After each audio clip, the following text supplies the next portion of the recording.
"Grandma, don't eat that," my grandson shouted at the family dinner. I asked, "Why, please, just don't," he replied, his voice trembling. I switched my plate with my daughter-in-law's mother.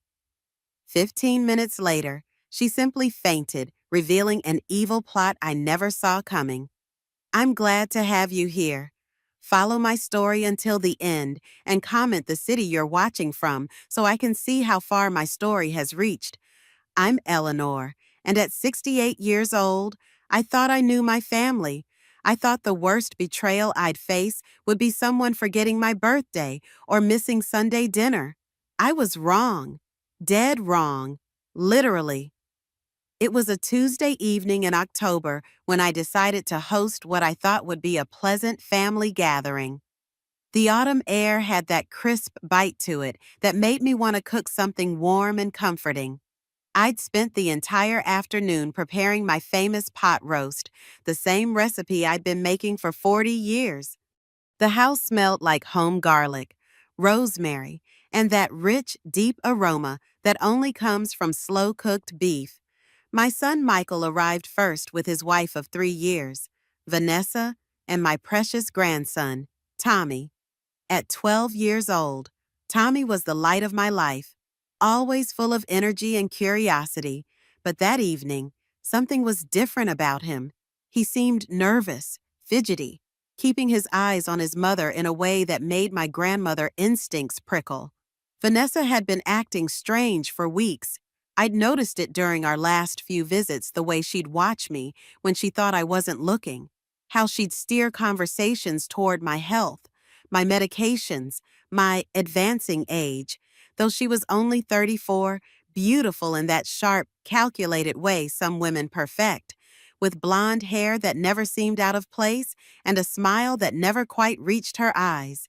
"Eleanor, you've outdone yourself again," she said, surveying the dining room table I'd set with my good china. "This looks absolutely wonderful." Her voice had that overly sweet quality that made my skin crawl. But I smiled back. "Thank you, dear. I know how much Michael loves pot roast." Michael hugged me, but even he seemed tense. My son had changed since marrying Vanessa. The easy laugh I remembered from his childhood had become forced, and he rarely visited alone anymore. "Tonight's a special night," he said, but his jaw was tight, and he avoided eye contact. "Where's your mother, Vanessa?" I asked, noticing we were one place setting short. "Oh, she'll be here any minute," Vanessa replied quickly. "She was just running a quick errand." I bustled around the kitchen, bringing out the side dishes, mashed potatoes, green beans, fresh rolls. Everything looked perfect. Everything felt wrong. Vanessa's mother, Margaret, arrived just as I was setting the pot roast on the table. She was a frail woman in her early 70s, with silver hair and kind eyes that reminded me of my own mother. She'd always been pleasant enough, though we didn't know each other well. "Margaret, how lovely to see you," I called out, genuinely pleased. "I've set you a place right here next to Tommy." As we all took our seats, I couldn't shake the feeling that something was off. Vanessa kept glancing at the kitchen, then at me, then at Michael. Tommy was practically vibrating in his chair, and Margaret seemed unusually quiet. "Eleanor," Vanessa said suddenly, her voice bright but strained, "I made sure to put your plate right there with the extra vegetables. I know how much you love them." I looked down at my plate. It did look delicious, thick slices of pot roast swimming in rich gravy, creamy mashed potatoes, perfectly seasoned green beans. But something about the way she emphasized it being my plate made me uncomfortable. "That's very thoughtful, dear," I said, picking up my fork. That's when Tommy exploded. "Grandma, don't eat that." The words burst out of him like he'd been holding them back with every ounce of strength in his small body. Everyone froze. The fork stopped halfway to my mouth. "Tommy," Michael's voice was sharp with warning. But my grandson wasn't backing down. His face was pale, his hands trembling as he stood up from his chair. "Please, Grandma," he pleaded. "Please just put it down. Don't eat anything." The silence that followed was deafening. I could hear the old grandfather clock in the hallway ticking, the slight hum of the refrigerator in the kitchen. Vanessa's face had gone completely white, and I saw something flicker in her eyes, panic. "Honey, what's wrong?" I asked Tommy gently, setting my fork down completely. Tommy looked at his mother, then at his father, then back at me. Tears were starting to form in his eyes. I can't, I just, please don't eat that." "Tommy's been having some behavioral issues lately," Vanessa said quickly, her voice pitched higher than normal. "Haven't you, sweetheart? Maybe you should go to your room." But I'd raised children. I knew the difference between a tantrum and genuine terror, and my grandson was terrified. Something cold settled in my stomach, without really knowing why. I stood up and looked at Margaret, who was sitting quietly with her own plate in front of her. "Margaret," I said, my voice sounding strange to my own ears, "would you mind switching seats with me? I'd love to sit next to Tommy." "Oh, that's not necessary," Vanessa started. "I don't mind at all," Margaret said kindly, already standing. The switch happened quickly. I took Margaret's seat, and she took mine. With it came our plates I now had her serving, and she had what Vanessa had so carefully designated as mine. "There," I said, trying to lighten the mood. "Now I can keep an eye on this troublemaker." I ruffled Tommy's hair, and he leaned into me like he was seeking protection. We ate in relative quiet after that, though the tension never fully lifted. Vanessa barely touched her food. Michael kept checking his watch, and Tommy stayed pressed close to my side. Only Margaret seemed truly relaxed, chatting pleasantly about her garden as she enjoyed what should have been my dinner. 15 minutes later, Margaret's fork clattered to her plate. "Oh," she said softly, pressing a hand to her forehead. "I feel quite dizzy." I turned to look at her just as her eyes rolled back and she collapsed sideways in her chair. Unconscious, the chaos that followed happened in slow motion. Michael jumping up, Vanessa screaming, my own hands shaking as I called 911. But through it all, one thought kept echoing in my mind: that should have been me. As the paramedics worked on Margaret, loading her onto a stretcher, I caught Tommy's eye. He was crying now, great heaving sobs. But when our eyes met, I saw something there that chilled me to the bone: relief. My 12-year-old grandson was relieved that his grandmother's friend was being taken away in an ambulance instead of me, which meant he knew exactly what had been in that food. And if Tommy knew, then someone had told him, or he had discovered it himself. Someone in this room had tried to kill me tonight. Standing in my doorway, watching the ambulance pull away with Margaret inside, I realized that my perfect family dinner had just revealed the most horrifying truth of my 68 years. Someone I loved wanted me dead. Damn. Margaret survived, but barely. The doctors at St. Mary's Hospital told us she'd been poisoned with antifreeze ethylene glycol. They called it sweet-tasting, nearly odorless, and absolutely lethal if consumed in the right amount. She was in intensive care, and they weren't sure if there would be permanent kidney damage. I sat in that sterile waiting room, surrounded by my family, and felt like I was drowning. Everyone was playing their parts perfectly. Michael paced the halls, looking appropriately worried about his mother-in-law. Vanessa sat in the corner, dabbing at her eyes with tissues, the picture of a distraught daughter. But I wasn't fooled anymore. "How could this have happened?" Vanessa kept saying. "How could antifreeze get into the food? I just don't understand." If I hadn't seen Tommy's terror, if I hadn't witnessed the careful way she designated which plate was mine, I might have believed her too. Tommy hadn't said a word since we'd arrived at the hospital. He sat next to me, small and quiet, occasionally glancing up at his mother with eyes that held far too much knowledge for a 12-year-old. After 3 hours, when the doctors assured us Margaret was stable, Michael suggested we all go home and get some rest. "There's nothing more we can do tonight," he said, and I noticed how quickly Vanessa agreed. "You're right," she said, standing immediately. "Tommy needs his sleep for school tomorrow." But as we walked toward the parking lot, Tommy tugged on my sleeve. "Grandma," he whispered, "can I stay with you tonight? Please." I saw the flash of anger cross Vanessa's face before she controlled it. "Sweetheart, you have school tomorrow," she said in that falsely sweet voice. "You need to sleep in your own bed." "I want to stay with Grandma," Tommy insisted, his voice stronger now. "Tommy," Michael started. "Let him stay," I said firmly. I could use the company after tonight's scare. The look Vanessa gave me could have frozen water. But she couldn't object without seeming unreasonable, so she forced a smile and agreed. Once we were alone in my house, the same house where, just hours earlier, someone had tried to murder me, Tommy finally broke down. He collapsed onto my living room couch and sobbed like his heart was breaking. I held him, rocking him the way I had when he was little, until the worst of it passed. "Grandma," he whispered against my shoulder, "I'm so sorry. I should have told you sooner. I should have stopped her." "Stopped who, honey?" He pulled back and looked at me with eyes far too old for his face. "Mom. She's been planning this for months." The words hit me like a physical blow.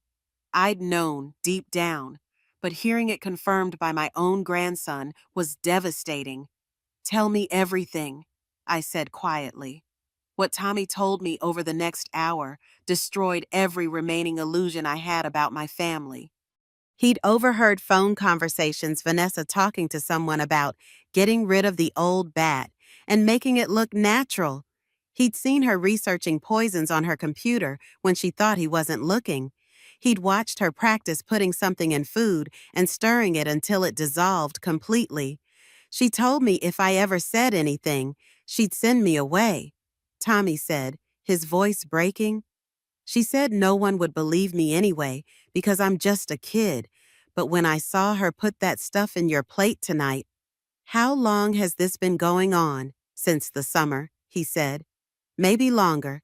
She started asking me weird questions about you, like, did you take any medications? Did you ever feel sick after eating at our house? Did you have chest pains or anything?" I felt sick.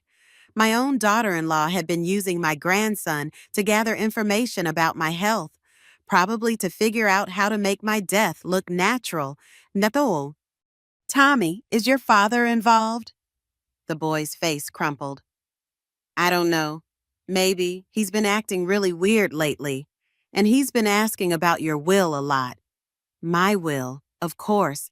I owned this house outright, had a decent savings account, and some investments that had done well over the years. Not a fortune by most standards, but enough to be worth killing for, apparently." "There's something else. Grandma," Tommy said, his voice barely audible. "I think Mom tried to poison you before. Remember when you got really sick after that dinner party last month?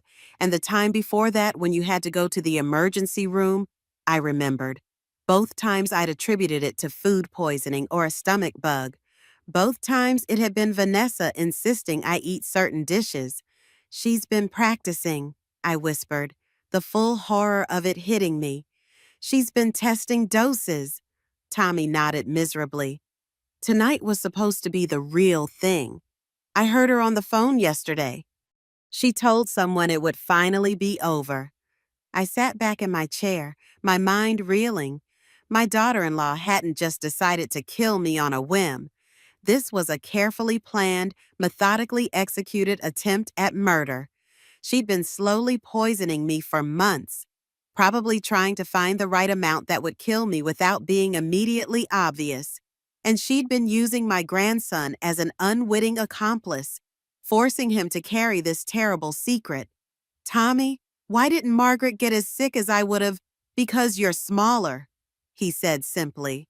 And because Mom probably put extra in your plate since she wanted to make sure this time.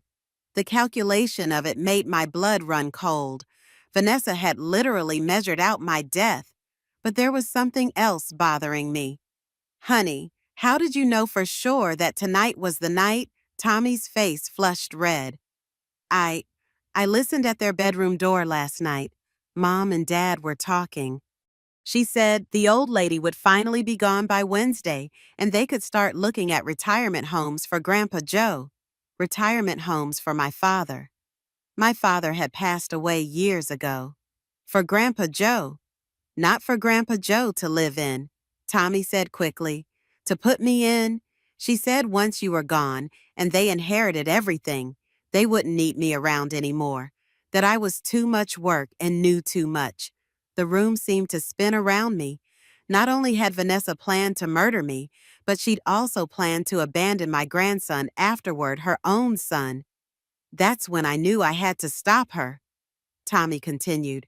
I couldn't let her hurt you, and I couldn't let her send me away. You're the only one who really loves me, Grandma.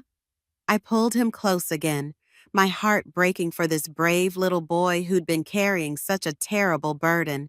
But beneath the heartbreak, something else was growing, something cold and calculating.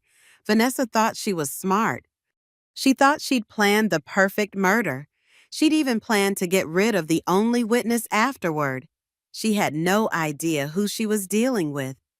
I'd survived 68 years, raised 3 children, buried a husband, and built a comfortable life through sheer determination and careful planning. If Vanessa wanted to play games with my life and my grandson's future, she was about to learn that I was far from the helpless old woman she thought I was. But first, I needed proof, real proof that would stand up in court and ensure that Tommy would never have to go back to that house. Tommy, I said quietly, how would you like to help Grandma with a little project? He looked up at me, hope flickering in his eyes for the first time that night.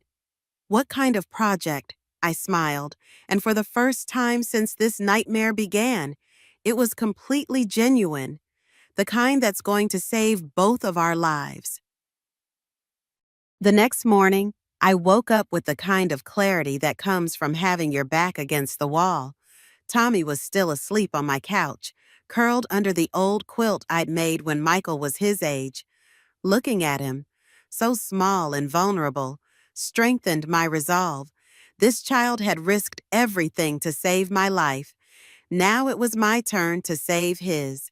I made coffee and sat at my kitchen table, the same table where I'd planned countless birthday parties, holiday dinners, and family gatherings. Today, I was planning something entirely different. When Michael called at 8:30, I was ready for him. Mom, how are you holding up? His voice sounded genuinely concerned, but I could hear something else underneath impatience, maybe even irritation. Oh, you know me, I said, making my voice sound shakier than usual. I'm just so shaken up by what happened to poor Margaret. I keep thinking it could have been any of us.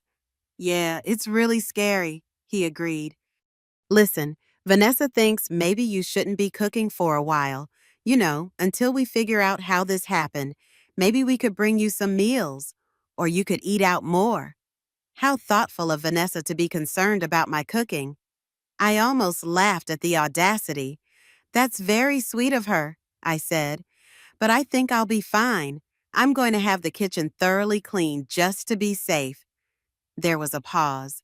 Mom, Vanessa also thinks, well, maybe this is a good time to talk about your living situation. This house is so big for just you. And after last night, there it was. Less than 12 hours after trying to kill me. They were already moving on to phase 2 of their plan. What do you mean, sweetheart? Just that maybe it's time to consider assisted living somewhere with meal service. You know, where you don't have to worry about cooking or maintaining this big house. I see. I kept my voice neutral. Well, that's certainly something to think about. Is Tommy still sleeping? Yeah, Vanessa says to let him rest. He can miss school today after the trauma of last night. How convenient. Keep Tommy home where they could work on him. Probably convince him that what he saw wasn't what he thought he saw. Actually, Michael, I was hoping Tommy could stay with me for a few more days. I could really use the company, Joel, and I think he needs some time to process what happened. Another pause. Longer this time. I don't think that's a good idea. Mom, Tommy needs routine, and Vanessa thinks isn't really relevant here, I said, letting a bit of steel creep into my voice. Tommy is my grandson, and after what we've been through, I think a few days with his grandmother would be good for him. Mom, Michael, I made my voice firm, unless there's some reason you don't want Tommy staying with me. The silence stretched out. I could practically hear him thinking, probably wondering if I suspected anything. Of course not, he finally said. It's just, Vanessa worries about you being alone with a child at your age. At my age, as if 68 made me incompetent, as if I hadn't raised 3 children successfully. I managed to raise you just fine, I said dryly. I think I can handle one 12-year-old for a few days. After I hung up, I found Tommy awake in the living room, looking lost and scared. Hey, sweetheart, I said, sitting beside him. How are you feeling? Scared, he admitted. What if Mom finds out I told you? What if she tries to hurt you again? I took his hands in mine. Tommy, I need you to listen to me very carefully. Your mother isn't going to hurt me again because we're not going to let her. But I need your help, and it might be scary sometimes. He straightened up, trying to look brave. What do you need me to do over the next hour? I explained my plan. It was risky, but it was the only way I could see to get the evidence we needed and keep us both safe. First, I said, we need to document everything, every conversation, every suspicious behavior, everything you remember from the past few months. I pulled out a notebook, and we spent the morning writing down dates, times, and details. Tommy's memory was remarkably good. He remembered specific phone conversations, times when Vanessa had acted strangely, and instances when I'd gotten sick after eating at their house. Second, I continued, we need to make them think their plan is working. What do you mean? I'm going to start acting sick, confused, like I'm getting worse. They'll think the poison is having delayed effects, and hopefully, they'll get careless. Tommy looked worried. But what if they try to poison you again? They won't, I said with more confidence than I felt. Not for a while. They'll want to see if the damage from last night is going to finish the job first. And besides, I'm not eating anything they give me anymore. That afternoon, when Michael and Vanessa came to pick up Tommy, I put on quite a performance. Oh, I'm so glad you're here, I said, letting my voice waver slightly. I've been feeling so strange today, dizzy, and I keep forgetting things. I saw Vanessa's eyes light up with interest, though she tried to hide it behind concern. Oh, Eleanor, maybe you should see a doctor, she said, but I could hear the satisfaction in her voice. Maybe, I agreed. Although at my age, these things happen, don't they? My memory isn't what it used to be. Mom, are you sure you're okay? Michael asked, and for a moment, he sounded like my little boy again. I'm fine, sweetheart, just a bit rattled from last night. I suppose, when they tried to take Tommy, I played my trump card. Actually, I said, gripping Tommy's hand, I was hoping he could stay one more night. I keep having these episodes of confusion, and I'm afraid I might fall or something. Having him here makes me feel safer. It was brilliant, if I do say so myself. They couldn't object to Tommy staying to take care of his poor, deteriorating grandmother without looking heartless.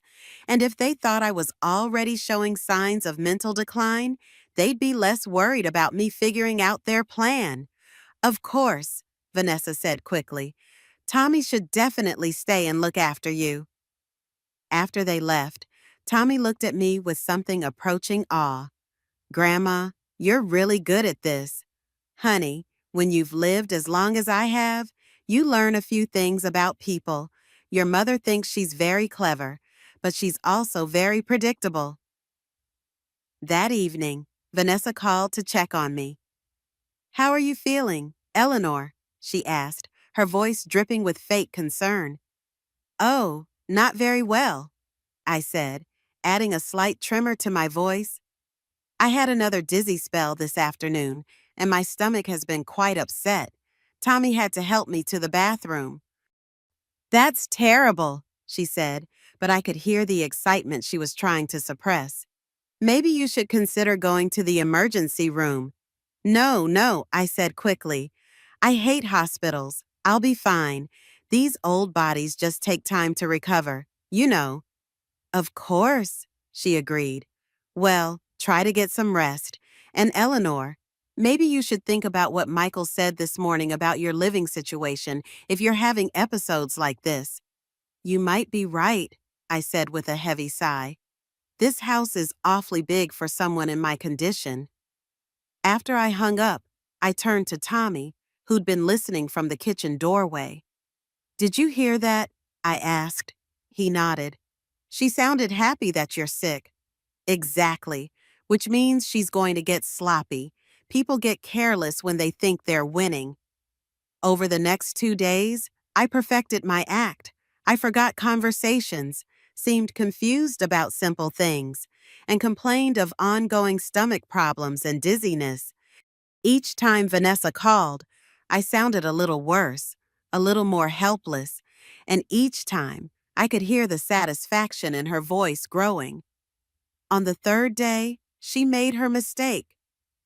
Eleanor, she said during her daily check-in call, I've been doing some research about your symptoms.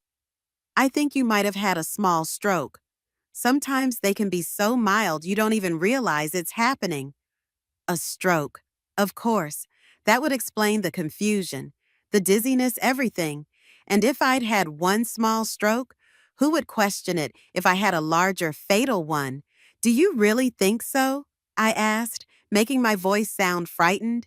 I do, she said, her concern sounding almost genuine.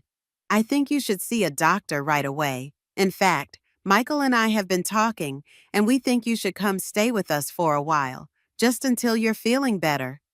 Stay with them where they could control what I ate, who I talked to, and when I died. That's very thoughtful, I said carefully, but I don't want to be a burden. You could never be a burden, she lied smoothly. We want to take care of you. That's what family does. After I hung up, I sat in my kitchen staring at the phone. They were moving faster than I'd expected. I'd bought us some time by making them think their first attempt was working, but now they wanted to finish the job. The problem was, I still didn't have enough evidence to prove anything. I had Tommy's testimony, but he was just a child. I had my suspicions and some circumstantial evidence, but nothing that would convince a jury. I needed to catch them in the act, which meant I was going to have to let them try to kill me again. The thought should have terrified me. Instead, I felt a cold, calm determination settle over me. They'd made one crucial mistake in their planning. They'd underestimated their target. I wasn't some helpless old woman waiting to die. I was a mother protecting her grandchild, and there was nothing more dangerous than that. Vanessa wanted to play games with life and death fine, but this time I was going to be the one writing the rules. I had 48 hours to prepare before Michael and Vanessa expected me to move into their house. 48 hours to set a trap that would expose them and protect Tommy forever. The first thing I did was call my lawyer, Robert Chen. I'd known Robert for 15 years. He'd handled my husband's estate and had always been straight with me. "Robert, I need to change my will immediately," I said when he answered. "Eleanor, is everything all right? You sound tense." "I'll explain when I see you. Can you fit me in today?" An hour later, I sat in Robert's office with Tommy beside me. Robert raised an eyebrow when I walked in with my grandson, but he didn't ask questions until we were settled. "What's this about, Eleanor?" I told him everything. The poisoning attempt, Tommy's testimony, my suspicions about the previous times I'd gotten sick. Robert listened without interruption, his expression growing more concerned with each detail. "This is serious," he said when I finished. "Have you contacted the police?" With what evidence? A 12-year-old's testimony and my suspicions, they'd think I was a paranoid old woman. Robert leaned back in his chair. "What do you want to do?" "I want to change my will. Everything goes to Tommy, with you as trustee until he turns 25. Michael gets nothing, and I want you to hold on to the original. Don't tell anyone about the change." "Eleanor, if you suspect they're trying to kill you for your inheritance, removing their motive might be the smartest thing to do." "No," I said firmly. "If I change the will and tell them, they'll just find another reason to get rid of me. They know too much now, and they've already shown they're willing to abandon Tommy. I need them to try again." "You want them to try to kill you again?" Robert looked horrified. "I want them to try and fail, and I want it all documented so they can never hurt either of us again." Robert was quiet for a long moment. "What do you need from me?" "I need you to know the truth in case something happens to me, and I need you to help me set up some insurance." We spent the next 2 hours planning. Robert would have investigators ready to move if something happened to me. He'd also prepare guardianship papers that would give me full custody of Tommy if anything happened to Michael and Vanessa. "One more thing," I said as we prepared to leave. "I need you to write a letter. If something happens to me, I want Tommy to know that none of this was his fault and that I was proud of him for trying to protect me." Robert's voice was gentle when he spoke. "Eleanor, are you sure about this? There has to be another way." "There is no other way," I said. "They've already decided I have to die. The only question is whether I'm ready for them when they try." That evening, I put phase 2 of my plan into motion. I called my neighbor, Mrs. Patterson, who lived across the street. "Dorothy, I need a favor," I said. "A big one." Dorothy Patterson was 72 sharp as a tack and had been watching the neighborhood like a hawk for the past 20 years. If anyone would help me catch killers, it was her. "What do you need, honey?"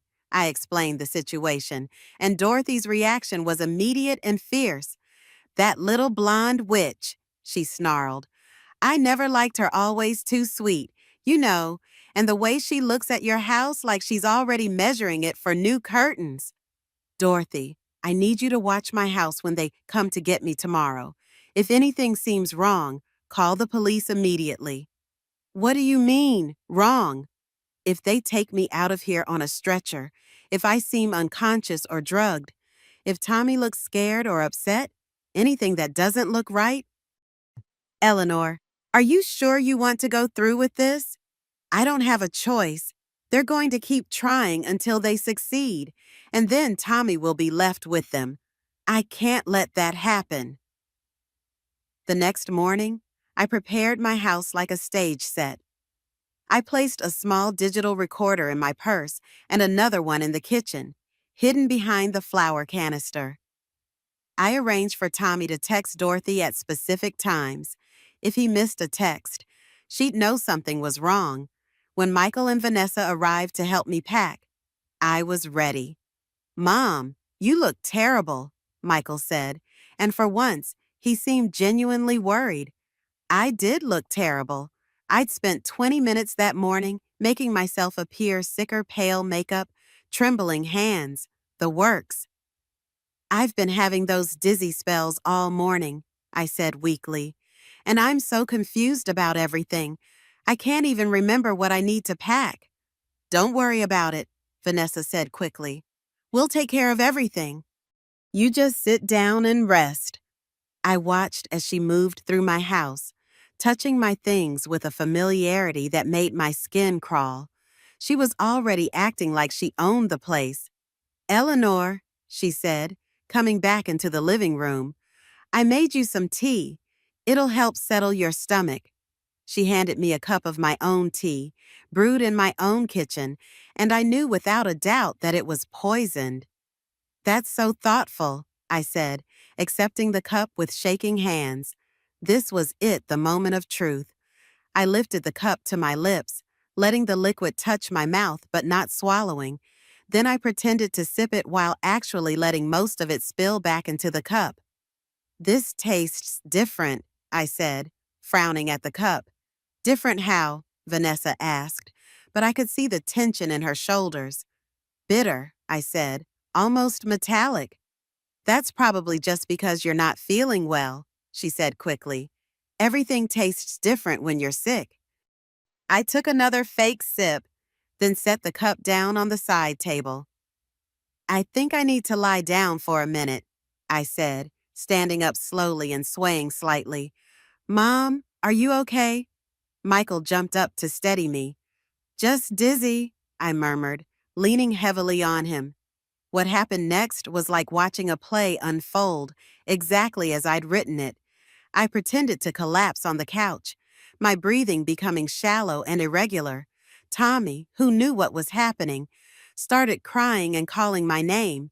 Michael began to panic, shouting for someone to call 911, but Vanessa was calm, too calm. Don't call an ambulance yet, she said. Let's see if she comes around on her own. Sometimes these episodes pass. Are you crazy? Michael shouted. She's barely breathing. David, calm down, Vanessa said firmly. Getting hysterical won't help anyone.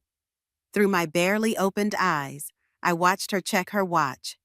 She was timing it, waiting to see how long it would take for whatever she'd given me to kill me. Please, Mom, call 911. Tommy begged, playing his part perfectly. In a minute, sweetie, Vanessa said, her voice still eerily calm. Let's just wait a little longer. That's when I knew I had her. Any normal person would have called for help immediately. Any innocent person wouldn't have suggested waiting when someone was dying in front of them. Vanessa's behavior was so clearly that of someone who expected me to die that even the most skeptical jury would see it. After what felt like an eternity, but was probably only 3 minutes. I heard Michael say, "That's it. I'm calling 911. No, wait, Vanessa said sharply. I think she's already gone. Already gone. She wanted me to be dead. I waited until I heard the sirens before I regained consciousness. What? What happened? I whispered weakly, opening my eyes and looking around in confusion. The relief on Michael's face was genuine. The disappointment on Vanessa's was equally real. You collapsed, Mom, Michael said, holding my hand. The paramedics are here. As the EMTs checked my vital signs and asked me questions, I gave them the performance of my life, confused, weak, unable to remember clearly what had happened. I mentioned the bitter taste of the tea, and I saw one of the paramedics make a note. We should take her in for observation, the lead paramedic said. At her age, a collapse like this could indicate several serious conditions. Is that really necessary? Vanessa asked. She seems to be feeling better. The paramedic gave her a look that clearly said he thought she was an idiot. Ma'am, your mother-in-law just lost consciousness for several minutes. That's not something we take lightly. As they loaded me onto the stretcher, I made sure to grab my purse with the recorder inside. I also made eye contact with Tommy, giving him the slightest nod to let him know I was okay. At the hospital, I continued my act while the doctors ran tests. Everything came back normal. of course, because I hadn't actually consumed any poison. But the important thing was that it was all being documented. When the nurse asked me about what I'd eaten or drunk before the episode, I made sure to mention the tea that Vanessa had made for me.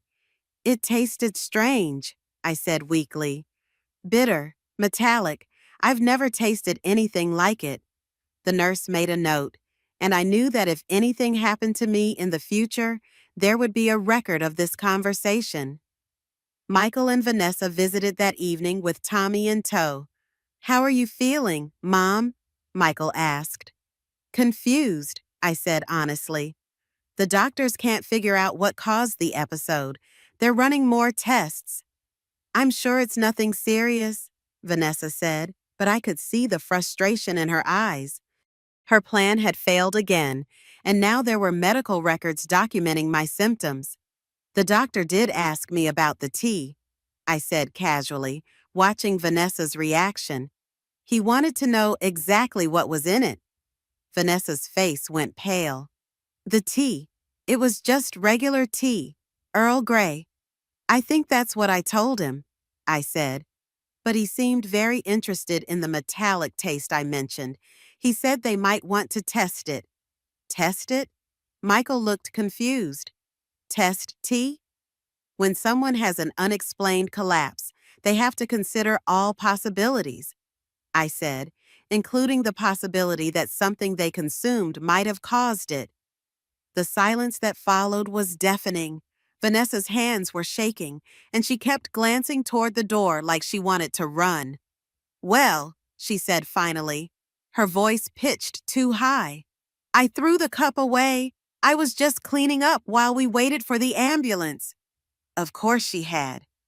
But what she didn't know was that I'd only pretended to drink the tea. The cup, with most of its poisoned contents still inside, was now sitting in my dishwasher at home, waiting to be tested.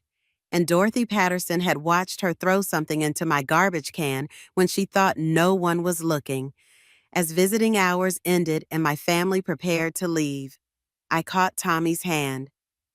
"I'll be home soon, sweetheart," I said softly. "Promise," he whispered. "I promise. And when I come home, everything is going to be different." Vanessa overheard and smiled that fake sweet smile of hers. "Of course it will be," she said. "We're going to take such good care of you. Eleanor, you'll never have to worry about anything again." Looking into her eyes, I saw my own death reflected back at me. She wasn't giving up. If anything, she was more determined than ever. But that was exactly what I was counting on. Because tomorrow, when I was released from the hospital, I was going to give her one final chance to show her true colors. And this time, I'd make sure the whole world was watching. The hospital released me the next afternoon with instructions to follow up with my regular doctor and a prescription for mild anxiety medication that I had no intention of taking. As Michael wheeled me out to the car, I played my part perfectly fragile, confused, dependent. "I still feel so strange," I said weakly as Vanessa helped me into the passenger seat. "Like I'm not quite myself." "That's completely normal after what you've been through," Vanessa said, her voice dripping with false sympathy. "You just need rest and people to take care of you." The drive to their house felt like a funeral procession. I stared out the window at the familiar streets, wondering if I was seeing them for the last time. But every time doubt crept in. I thought about Tommy sitting quietly in the back seat, and my resolve strengthened. Their house was a modern two-story in one of the newer developments, all clean lines and expensive finishes, but somehow cold. Michael carried my small suitcase upstairs, while Vanessa showed me to what she called my room. "We've set up the guest room on the first floor, so you won't have to worry about stairs," she said, opening the door to a room that felt more like a cell than a bedroom, one small window. Furniture positioned so the bed couldn't be seen from the hallway, and most importantly, far from Tommy's room upstairs. "This is lovely," I said, settling into the chair by the window. "So thoughtful of you. I want you to feel completely comfortable," Vanessa said. "And safe. That's the most important thing. Safe." The irony wasn't lost on me. That first evening, they treated me like spun glass. Michael hovered anxiously, asking if I needed anything every few minutes. Tommy stayed close, playing the concerned grandson while secretly checking on me with his eyes. And Vanessa watched me like a hawk studying its prey. Dinner was a carefully orchestrated performance. Vanessa had prepared what she called light, easy-to-digest foods: soup, crackers, herbal tea. I ate sparingly, claiming my stomach was still upset from the hospital stay. "You should try to eat more," Vanessa urged, ladling another spoonful of soup into my bowl. "You need to keep your strength up." "I know, dear, but everything tastes so strange lately," I said, stirring the soup around. Ever since that episode, I saw her jaw tighten slightly. My continued survival was clearly frustrating her. After dinner, as Michael helped me back to my room, I overheard Vanessa on the phone in the kitchen. "No, she's not getting better," she was saying in a low voice. "If anything, she's getting worse, more confused, weaker. I don't think it's going to be much longer. I don't think it's going to be much longer." She was reporting to someone about my condition, like I was a business transaction. That night, lying in the unfamiliar bed, I heard them talking in their room upstairs. The heating vents carried sound throughout the house, and their bedroom was directly above mine. "How long is this going to take?" Michael's voice was strained. "Not much longer," Vanessa replied. "She's already showing signs of organ damage. The confusion, the weakness, it's all progressing exactly as it should. I can't take much more of this. Every time I look at her, I feel sick." "You feel sick?" Vanessa's voice turned sharp. "Michael, we've come too far to back out now. Do you want to spend the rest of your life working jobs you hate while she sits on a fortune she can't even appreciate anymore?" "No, but nothing. This is temporary. A few more days, maybe a week, and then we can move on with our lives. Real lives with real money. What about Tommy?" There was a pause, and when Vanessa spoke again, her voice was colder than I'd ever heard it. "Tommy will adapt. Children are resilient, and once we have the inheritance settled, we can look into boarding schools, good ones, where he'll get a proper education and learn not to ask so many questions."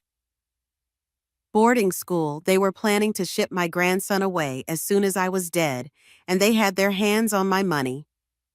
The next morning, Vanessa brought me breakfast in bed, another thoughtful gesture that allowed her to control exactly what I consumed. "I made your favorite," she said brightly, setting down a tray with scrambled eggs, toast, and orange juice. "And I added some honey to the juice. You need the energy." The juice looked normal, but I wasn't taking any chances. I waited until she left, then carefully poured most of it into the plant by the window and refilled the glass with water from the bathroom tap. Around noon, when I was supposed to be napping, I heard Vanessa talking on the phone again. This time, I managed to get close enough to the door to hear more clearly. "It has to be today," she was saying. "Michael's getting cold feet, and the old bat is starting to ask too many questions about her medications. I think she suspects something." A pause. "No, I can't wait any longer. Today, when she has her afternoon tea, I'll make it strong enough that there won't be any question about the outcome." My blood ran cold. This was it, her final attempt. I spent the rest of the afternoon preparing. I texted Dorothy Patterson from my hidden phone, letting her know that today was the day. I made sure the recorder in my purse was working and positioned where it would pick up conversations. Most importantly, I prepared Tommy for what was about to happen. When he came to check on me after school, I whispered quickly while Vanessa was busy in the kitchen. "Today's the day," I said softly. "Remember what we talked about. No matter what happens, no matter how bad it looks, don't try to stop her. Let it play out. His face went pale, but he nodded bravely. At 4:00, right on schedule, Vanessa appeared with a cup of tea. I thought you might like some chamomile, she said, her voice warm and caring. It helps with nerves. She'd even added a small plate of cookies, the perfect picture of a devoted daughter-in-law caring for her elderly mother-in-law. That's so sweet of you, I said, accepting the cup with trembling hands. I could smell it immediately, a chemical odor underneath the chamomile, sharper and more acrid than the antifreeze she'd used before. Whatever she'd put in this tea, it was meant to finish the job quickly. Drink up, she said, settling into the chair across from me. It's good for you. This was the moment I'd been preparing for. I lifted the cup to my lips, made sure she saw me take what looked like a large sip, then set it down with a satisfied sigh. Delicious, I said. You make the best tea. Vanessa smiled, but her eyes never left my face. She was watching for the first signs that the poison was taking effect. We sat in comfortable silence for a few minutes. I complimented her on the cookies, asked about her day, played the role of the unsuspecting victim perfectly, all while the poisoned tea sat cooling on the side table, most of its contents still undrunk. Eleanor, Vanessa said suddenly, there's something I've been wanting to talk to you about. Of course, dear. What is it? It's about your will. Here it was. She couldn't wait for me to die naturally. She needed to make sure everything was in order first. My will. I blinked in confusion as if the topic had never occurred to me. Michael and I have been talking, and we think you should update it, to make sure everything is clear and legal. We wouldn't want there to be any complications for Tommy. What kind of complications? Well, if something happens to you, which of course we all hope it won't for many years, but if it does, we want to make sure Tommy is taken care of, that he has guardians who love him and a secure financial future. She was so smooth, so practiced. If I hadn't known what she was really saying, I might have been touched by her concern. I suppose that makes sense, I said slowly. What did you have in mind? Nothing major, she said quickly. Just updating the beneficiaries to reflect the current family situation, making sure Michael and I are listed as Tommy's guardians and that the inheritance is structured in a way that makes sense. Structured how? Well, you know how these legal things work, trusts and whatnot. Michael and I could manage everything for Tommy until he's older, much older. Much older, like never. I should probably talk to my lawyer about this, I said. Oh, that's not necessary, Vanessa said quickly. Michael knows a lawyer who specializes in estate planning, someone much more current than that old man you've been using. Of course they did. Someone who would make sure the will was written exactly as they wanted it. I don't know, I said hesitantly. Robert has been handling my affairs for years. I trust him. Vanessa's voice took on a harder edge. I think you're not understanding how serious this situation is. You've been having episodes, memory problems, confusion. What if something happens to you and your affairs aren't in order? What if Tommy ends up in foster care because there are legal complications? She was threatening me, threatening to let my grandson end up in the system if I didn't sign over my estate to them. I wouldn't want that, I said weakly. Of course you wouldn't. That's why we need to take care of this right away, today, if possible. Today, she wanted me to sign a new will today and then die tonight from the poison tea, quick, efficient, and legally bulletproof. I'm feeling a bit tired, I said, putting a hand to my forehead. Could we talk about this tomorrow? Vanessa stood up abruptly, her patience finally cracking. There might not be a tomorrow. The words hung in the air between us like a confession. What do you mean? I asked, my voice small and frightened.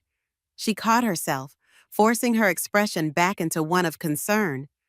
I just mean that at your age, with your recent health problems, it's important not to put off important decisions. But it was too late. I'd heard the truth in her voice, seen the mask slip for just a moment. Vanessa, I said quietly, is there something you're not telling me? She sat back down, leaning forward with an expression of deep sympathy. Eleanor, the doctors at the hospital, they told Michael and me that your episodes are likely to get worse, much worse. They think you might have had a series of small strokes and that larger ones are almost inevitable. They told you this. Why didn't they tell me? They thought it would be too upsetting for you in your current state. But Michael and I felt you had a right to know so you could make informed decisions about your future. It was a masterful lie. She was creating a medical emergency that didn't exist to pressure me into signing away my estate.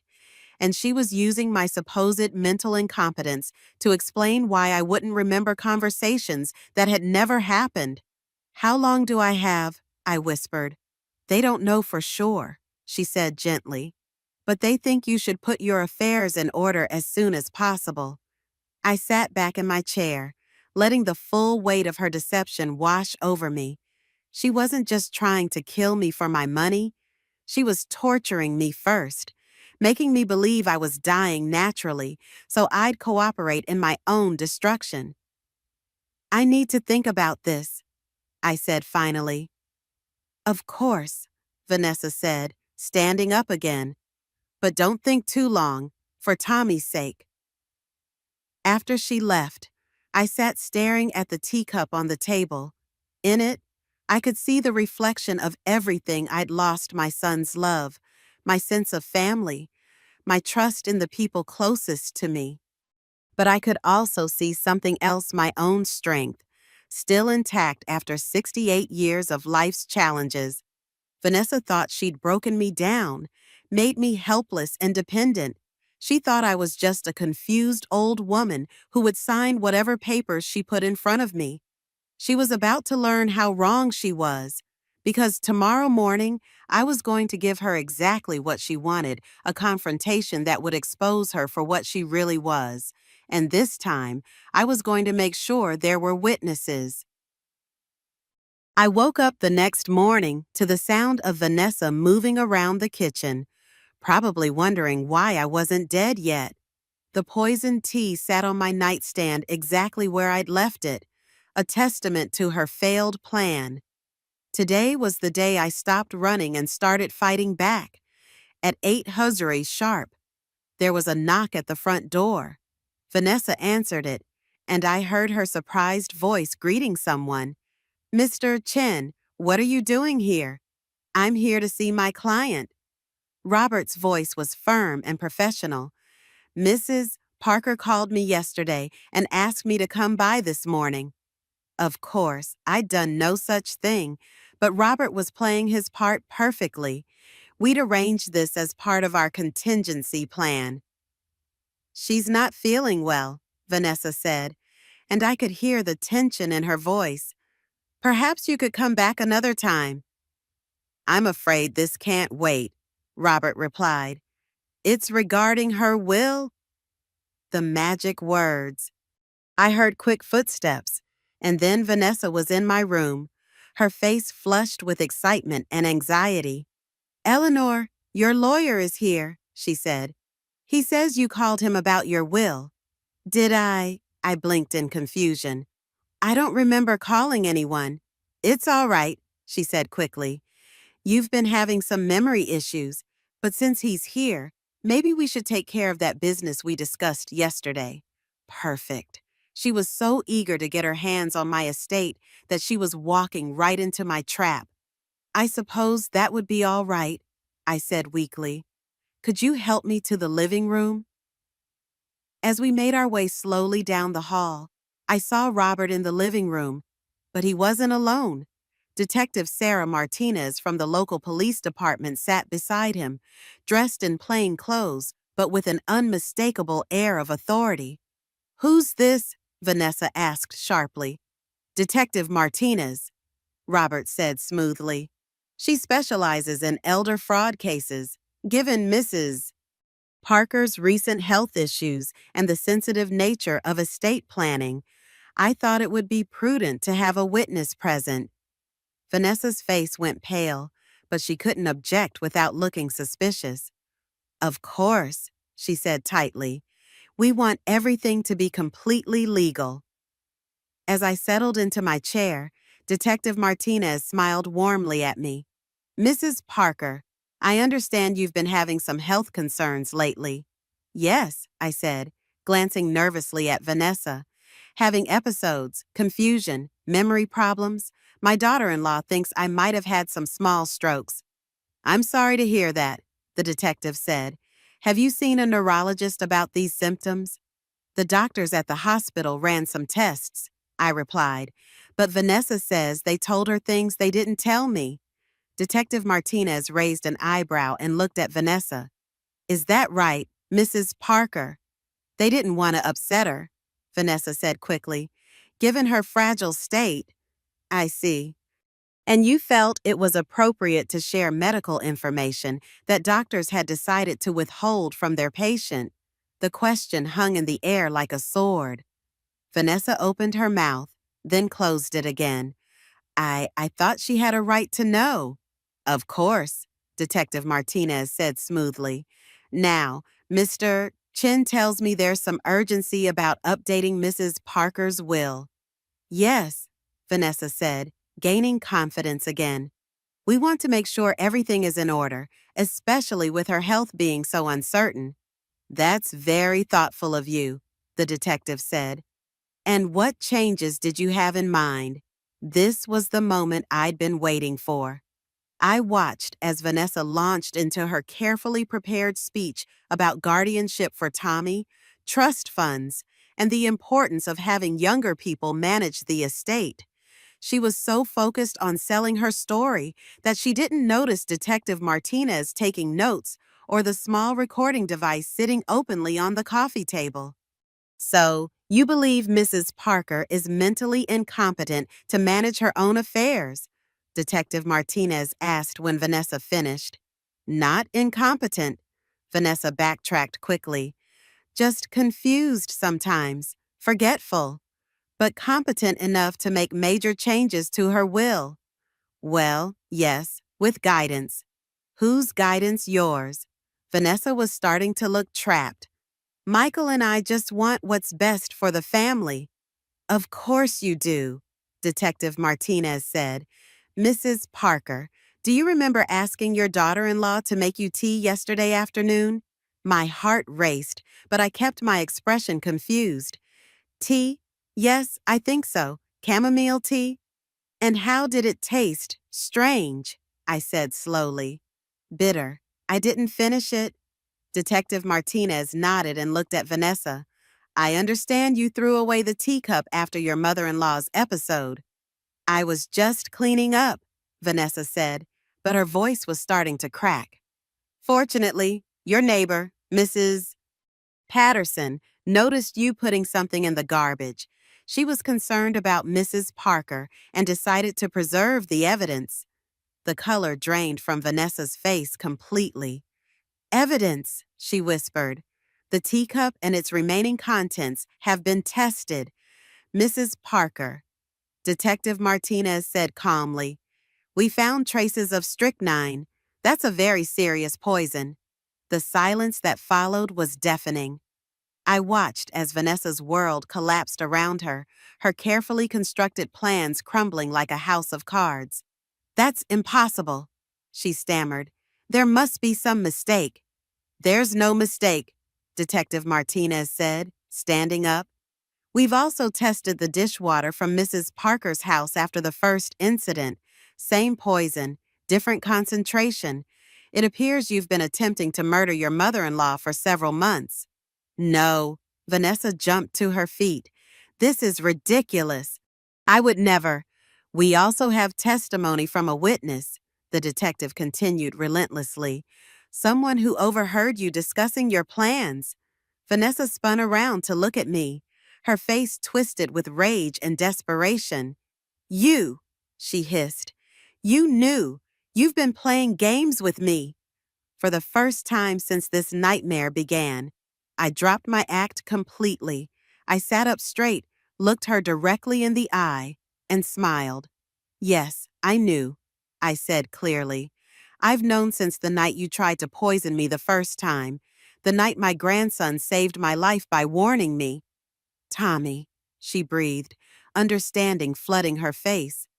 That little traitor, that brave little boy, I corrected her.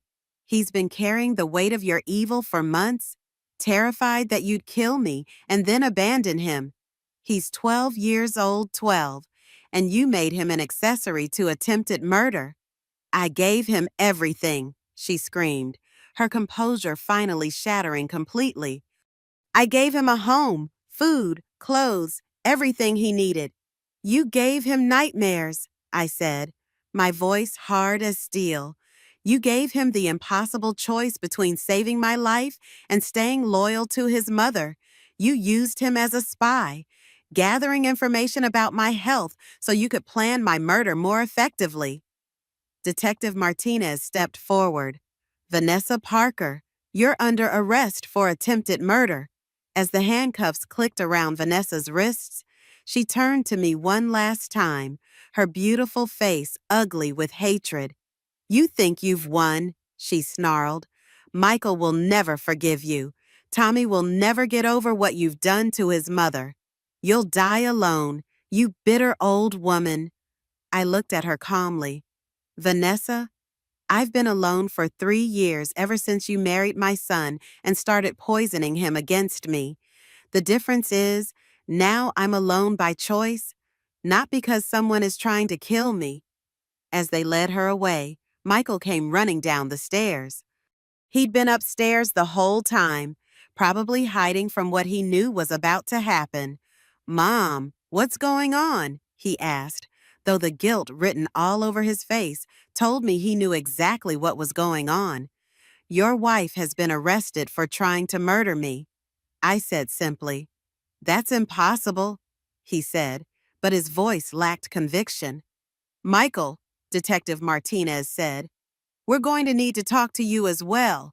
We have evidence suggesting you were aware of your wife's plans. I watched my son's face crumble as he realized there was no way out.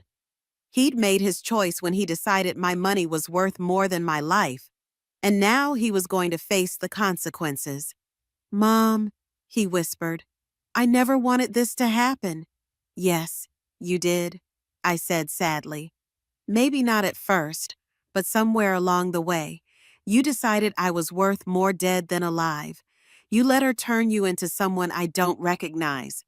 I'm still your son. No, I said firmly. My son would have protected me. My son would have called the police the moment he suspected his wife was trying to harm me. You're not my son anymore, Michael. You're just a stranger who happens to share my DNA. The next few hours were a blur of police statements, evidence collection, and legal procedures. But through it all, one thing remained constant. Tommy stayed by my side, holding my hand, finally free to love his grandmother without fear. When the dust settled, when the police had finished taking photographs of the poisoned teacup and collecting evidence from Michael and Vanessa's house, when the reporters had been sent away and the neighbors had stopped staring, it was just me and Tommy in my living room. Grandma, he said quietly, are you really okay?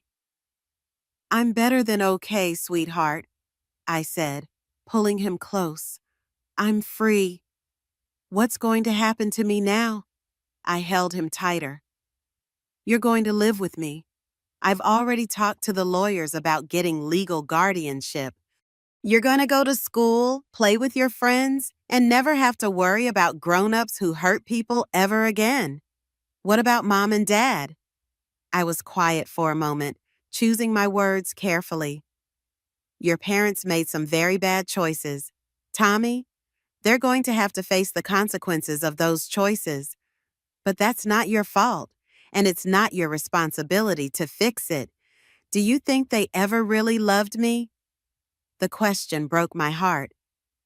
I think they loved the idea of you, I said honestly.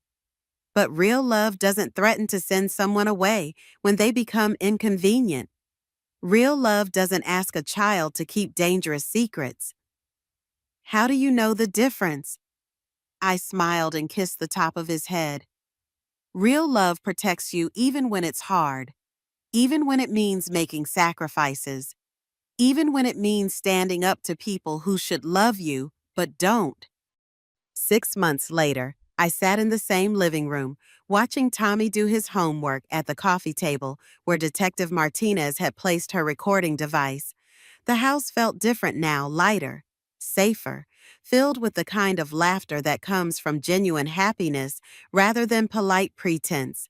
Vanessa had been sentenced to 15 years for attempted murder. Michael got 5 years for conspiracy, though I suspected he'd be out in 3 with good behavior. They'd both tried to contact Tommy through letters, but I'd made the decision to intercept them until he was old enough to decide for himself whether he wanted a relationship with them. The inheritance they'd been so desperate to get their hands on, I'd restructured it completely. The house would go to Tommy when he turned 25, along with enough money to ensure he'd never have to depend on anyone else's goodwill for survival. The rest would go to charities that supported children in foster care kids who, like Tommy, had been failed by the adults who were supposed to protect them. But the real victory wasn't financial.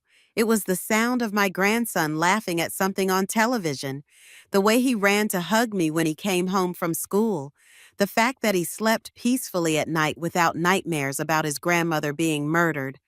I was 69 years old now, and for the first time in years, I felt truly alive. I'd learned that family isn't about blood or obligation or guilt. It's about the people who would risk everything to protect you, even when they're just 12 years old and scared. I'd also learned that I was stronger than I'd ever imagined, strong enough to outwit people who thought my age made me helpless, strong enough to risk my own life to save my grandson's future, strong enough to walk away from toxic relationships, even when they wore the mask of family. As I watched Tommy working on his math homework, his tongue poking out in concentration the same way Michael's used to when he was that age, I felt something I hadn't experienced in years: complete peace. The people who should have loved me had tried to destroy me, but in the end, they'd only made me realize how strong I really was, and sometimes that's the greatest gift of all. The trial of Vanessa Parker versus the state became something of a local sensation. People are always fascinated by stories of family betrayal, especially when they involve attempted murder and elderly victims. I tried to shield Tommy from the worst of it, but it was impossible to escape completely. The evidence against Vanessa was overwhelming. The poisoned teacup, the recorded conversations, Tommy's testimony given via closed-circuit television to spare him the trauma of facing his mother in court, and most damning of all, Vanessa's own words when she thought I was dying. All of it painted a picture of calculated, cold-blooded attempted murder. Michael's role was more complex. His lawyer argued that he had been manipulated by his wife, that he'd been aware of her intentions but had been too weak to stop her. It was a pathetic defense, but it earned him a lighter sentence. I attended every day of the trial, sitting straight-backed in the front row, my eyes never leaving Vanessa's face. I wanted her to see me alive, strong, undefeated. I wanted her to know that she had failed completely. On the day of the sentencing, the judge asked if I wanted to make a victim impact statement. I hadn't planned to, but looking at Vanessa sitting there in her prison jumpsuit, trying to look remorseful, I changed my mind. Your Honor, I began, my voice steady. I've lived 69 years on this earth. I've buried a husband, raised 3 children, and built a life I'm proud of. In all that time, I never imagined that the person who would try to take my life would be someone I welcomed into my family, someone I tried to love. I paused, looking directly at Vanessa. The poison that almost killed me wasn't just in my food. It was in the lies Vanessa told my son, turning him against me. It was in the fear she planted in my grandson, forcing a child to carry the burden of knowing his mother was a would-be murderer. It was in the slow destruction of the family I had built and loved. I saw tears in Vanessa's eyes, but I wasn't moved. She was crying for herself, not for what she had done. I don't hate Vanessa Parker, I continued. Hate would give her power over me that she doesn't deserve. But I do want justice not just for me, but for my grandson, whose childhood was stolen the moment his mother decided that money was more important than human life. I looked at the judge. Whatever sentence you impose cannot restore what was taken from us, but it can ensure that Vanessa Parker never has the opportunity to harm another family the way she harmed mine. The courtroom was silent when I finished. Even Vanessa's lawyer seemed at a loss for words. The judge sentenced her to the maximum allowable under the plea agreement, 15 years, with the possibility of parole after 10. As the bailiff led her away, Vanessa looked back at me one last time. There was no rage in her eyes now, no hatred, just a kind of empty defeat. In that moment, I almost pitied her, almost. Rebuilding our lives wasn't easy. Tommy had lost both his parents in the most traumatic way possible, and despite his brave face, I knew he was struggling. We started seeing a family therapist, Dr. Reynolds, who specialized in children who had experienced trauma. Tommy's exhibiting classic signs of complex trauma. Dr. Reynolds told me during one of our private sessions, he's torn between grief for the parents he's lost and relief that the threat is gone. Add in guilt for his role in exposing their plans, and you have a perfect emotional storm. What can I do to help him? I asked. Keep doing what you're doing, she said. Provide stability, consistency, and unconditional love. Let him know it's okay to have complicated feelings about his parents. And most importantly, make sure he knows that none of this was his fault. I took her advice to heart every day. I made sure Tommy knew he was loved, that he was safe, that he had nothing to feel guilty about. We established new routines, new traditions. We planted a garden together, took cooking classes, went on weekend trips to places he'd never been. Slowly, the shadows in his eyes began to recede. There were still hard days, of course, days when he'd ask difficult questions I wasn't sure how to answer. Grandma, he asked one evening as we were washing dishes together, do you think Mom and Dad would have really sent me away if their plan had worked? I considered lying, telling him what he wanted to hear, but I'd promised him honesty, and I couldn't break that promise now. I think they might have, I said gently, not because there was anything wrong with you, but because they were making choices based on greed, not love. He nodded, absorbing this. Sometimes I miss them, he admitted. Is that weird to miss people who did such bad things? Not weird at all, I assured him. They were your parents. It's natural to miss them, to wish things had been different. Do you miss Dad? That was harder. I missed the son I'd raised, the boy who'd once brought me dandelions and called them flowers. I missed the man I'd thought he was. But the person who had stood by while his wife tried to kill me, that man I didn't miss at all. I miss who he used to be, I said finally. But people change, Tommy. Sometimes they change into someone we don't recognize anymore, and when that happens, it's okay to let them go. He seemed to understand. In his way, children often grasp emotional truths that adults overcomplicate.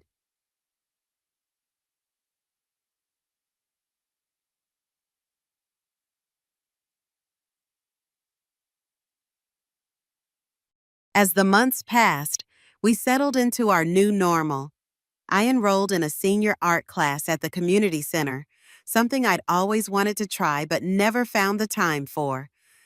Tommy joined the school's science club and made new friends who knew nothing about his family's infamous history. We weren't just surviving, we were thriving. The hardest moment came when Michael's first letter arrived from prison. It was addressed to Tommy, and I had to decide whether to give it to him or not. Dr. Reynolds had advised me to let Tommy have some agency in this decision. Tommy, I said, showing him the envelope, but not giving it to him yet. Your father has written to you. You don't have to read it if you don't want to.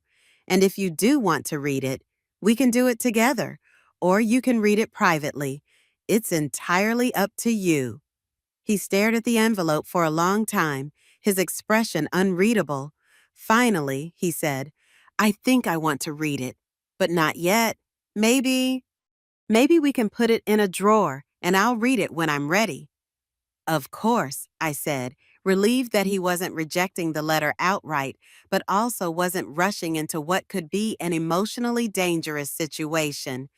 Whenever you're ready, or never, it's your choice. The letter went into the drawer of his bedside table. Every now and then, I'd catch him looking at it, but he never opened it, not yet. And that was okay. 1 year after Vanessa's arrest, we decided to have a small celebration, not of the terrible events, but of our survival, our resilience. I invited Dorothy Patterson, who had become a dear friend, and Robert Chin and his wife. Detective Martinez stopped by briefly, bringing Tommy a model rocket kit that made his eyes light up. How are you really doing, Eleanor? Robert asked me quietly as we watched Tommy showing his rocket to Dorothy in the backyard. Better than I could have imagined, I said honestly. There are still moments, of course, times when I wake up in the night and can't believe my own son was willing to let me die. But then I look at Tommy, and I know that something good came out of all that darkness. Robert nodded. You know, in all my years practicing law, I've never met anyone as brave as you were that day. Most people would have gone to the police at the first suspicion. And risk having them not believe me, risk having Tommy sent back to that house while they investigated. No, I had to be certain. I had to have proof no one could question. Well, you certainly got that, he chuckled. The look on Vanessa's face when Martinez mentioned the poison test, I'll never forget it. Neither will I admitted, though sometimes I wish I could. Later that evening, after our guests had gone and Tommy was getting ready for bed, he came into the living room with a serious expression on his face. Grandma, I've been thinking about something. What is it, sweetheart? I want to change my last name. I don't want to be a Parker anymore. I hadn't expected this. That's a big decision. Tommy, what name would you want to use instead? Yours, he said simply. Before you got married, Grandpa's name, my maiden name, Mills, Eleanor Mills. It had been so long since I'd used it that it almost didn't feel like mine anymore. But hearing Tommy say it, Tommy Mills, it sounded right somehow. We can look into that, I promised. But there's no rush. Take some time to be sure it's what you want. I am sure, he said with that quiet determination that reminded me so much of myself. I want a fresh start, and I want people to know that I'm your family, not theirs. I hugged him then, this remarkable child who had seen the worst of human nature and somehow emerged with his own goodness intact. You are my family, I whispered. No matter what name you use. Life continued to surprise us in unexpected ways. About 18 months after the trial, I received a letter from Michael. Unlike his letters to Tommy, which I set aside, I opened this one immediately. Mom, I don't expect forgiveness. I don't deserve it. But I need you to know that I am sorry, more sorry than words can express. Prison gives a man a lot of time to think, And I've been thinking about the kind of person I became with Vanessa, the kind of son, the kind of father. I was weak. I let greed and Vanessa's manipulation cloud my judgment until I couldn't see right from wrong anymore. That's not an excuse. There is no excuse for what I did or what I failed to do. How is Tommy, I understand, if you can't or won't tell me? I just hope he's okay. I hope he knows that none of this was his fault. I've enclosed a signed statement giving you full legal guardianship of Tommy. My lawyer says this will make the permanent custody process easier for you. It's the least I can do. I won't write again unless you want me to. Just know that I am sorry, and that I'm trying to become someone better than the man who betrayed you. Michael. I read the letter 3 times, searching for manipulation, for hidden agendas. But all I found was what seemed to be genuine remorse. Too little, too late, but perhaps better than nothing. I showed the letter to Dr. Reynolds at our next session, seeking her professional opinion. It seems sincere, she said cautiously. People do change, especially after experiencing serious consequences for their actions. But the real question is whether having Michael in your lives again, even just through letters, would be healthy for you and Tommy. I don't know, I admitted. Part of me wants to forgive him, for Tommy's sake if nothing else. But another part can't forget what he did, what he was willing to do. You don't have to decide right now, she reminded me. Or ever, for that matter. And forgiveness doesn't necessarily mean reconciliation. You can forgive someone and still choose not to have them in your life. I didn't respond to Michael's letter. I filed it away with the custody paperwork, which I gave to Robert to handle.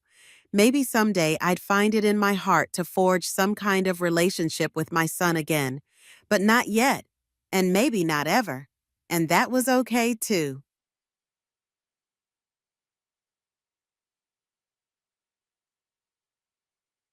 Tommy turned 14, then 15. He grew taller. His voice deepened. He joined the high school swim team. He made friends, got his first crush, experienced all the normal teenage milestones and some not so normal ones, like testifying at his mother's unsuccessful parole hearing. I turned 70, then 71. I took up yoga, joined a book club, even went on a few dates with a kind widower I met at my art class.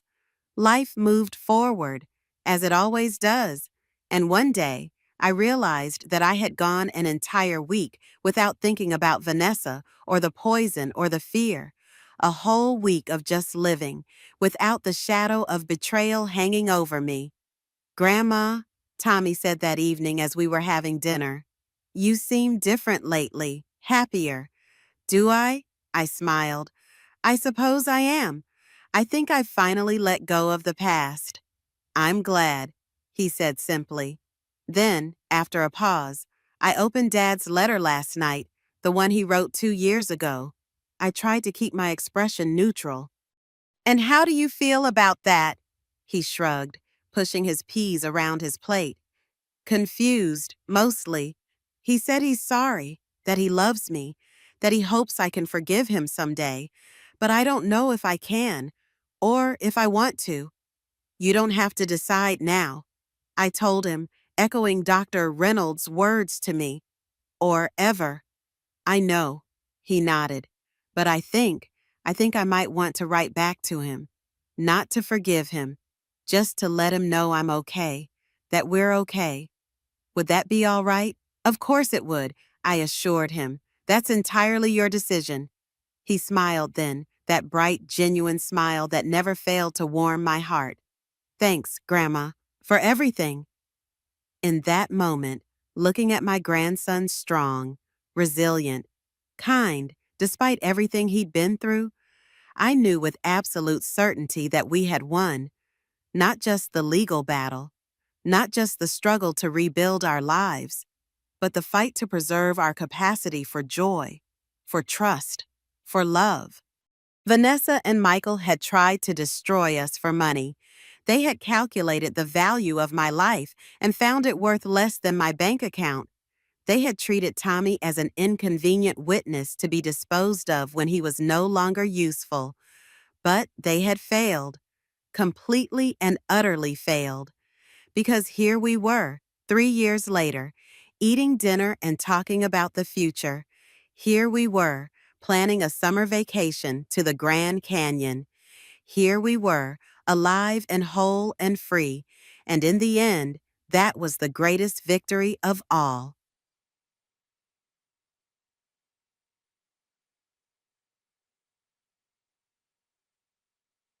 Looking back on that terrible night when Tommy first warned me not to eat the poisoned food, I'm struck by how close we came to a very different ending.